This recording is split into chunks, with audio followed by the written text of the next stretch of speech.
Hello. Welcome to Put Your Food Where Your Mouth Is, the show for people who need food to survive, which is everyone. I am Hannah Coakley, registered dietitian, nutritionist, human person. I am co-hosting, as always, with my plant friends, Roberta here, luscious, lovely, full bloom, Steven, just hanging loose, keeping it real. And today, we're going to talk about something extremely real. We're going to talk about poop. That's right, kids, poop. Everybody does it, and everybody wants to know what it means about their diet. No, they don't, but some people do. Some people, like Ellie in Texas, who didn't really ask me so much of a question as just what does it have to do with anything? What does poop have to do with nutrition and the food you eat? And the answer is, by golly, quite a bit. So it may not surprise you that considering how this GI tract is all one thing, you can learn a lot, not just about what goes in, but the processes occurring during digestion by looking at what goes out. What ideally you want as your poop experience is for it to be swift, painless, and relatively smellless, neutral in smell.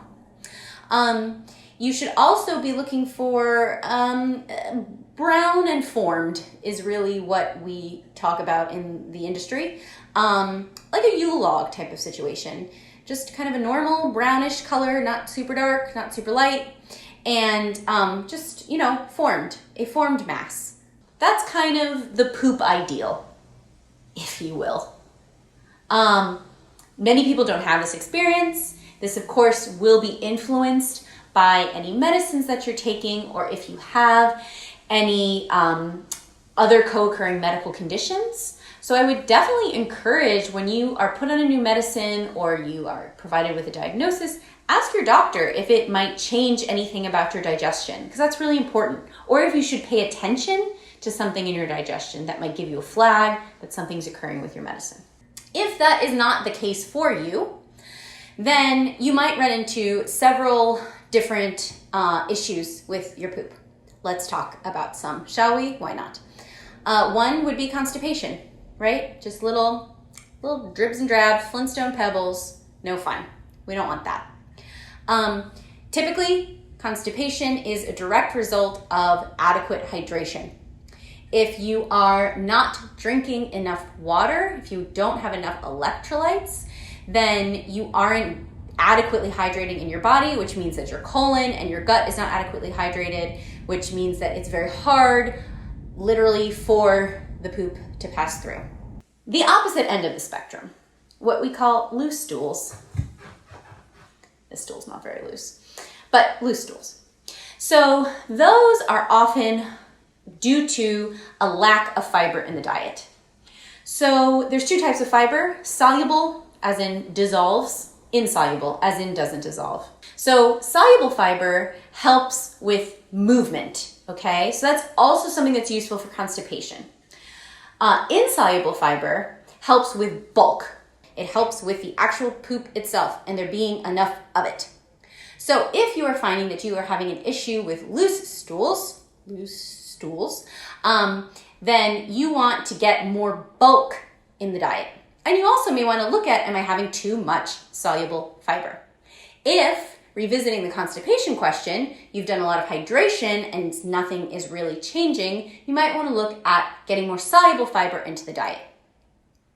Again, I would encourage you to look for whole food sources rather than doing a supplement for either of these things. Another common thing is smelliness. Smelliness oftentimes has to do with the balance that you have between your fruits, vegetables, carbohydrate, fats, and proteins. So a lot of times, if you're eating a lot of meat in an unbalanced or imbalanced way, your poop is going to be a lot smellier. It also has to do with the types of fats you're consuming. And it also has to do with how quickly your GI tract is clearing, which again takes us back to fiber and hydration. So when there isn't enough movement in the bowel section and there's a lot of protein and fats, that's where you get basically those foods going rancid, those byproducts going rancid. And so a lot of times that smell is actually that intense bacterial digestion of those byproducts. So again, some smell, a little bit of smell, totally normal. But if it's very bad or prolonged, that's definitely a dietary indicator that you might want to pay attention to. Another thing that you might notice, especially with with your fat intake, is floating.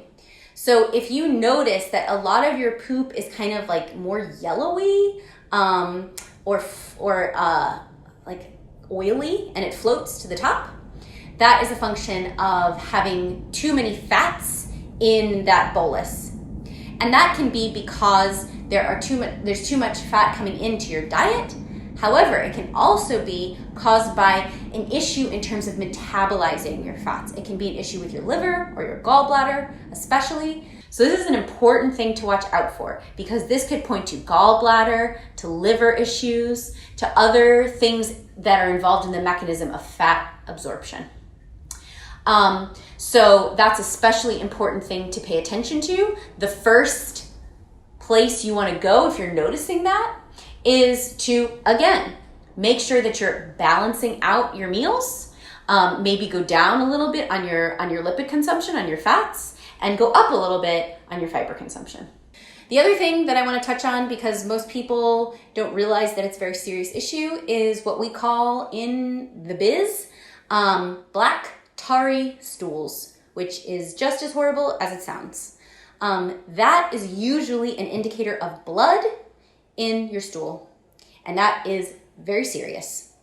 So I don't know how else to describe it besides the way I just did, and I really don't want to say it again, but I will. Black tarry stools. If you find that you're going to the bathroom and you're seeing that type of poop, you need to seek medical attention because GI bleeds are no joke. So I encourage you, check out your toilet bowl and then flush it after. So that's it. If you have any questions about your BMs, please slide into my DMs. Email putfoodwheremouth@gmail.com.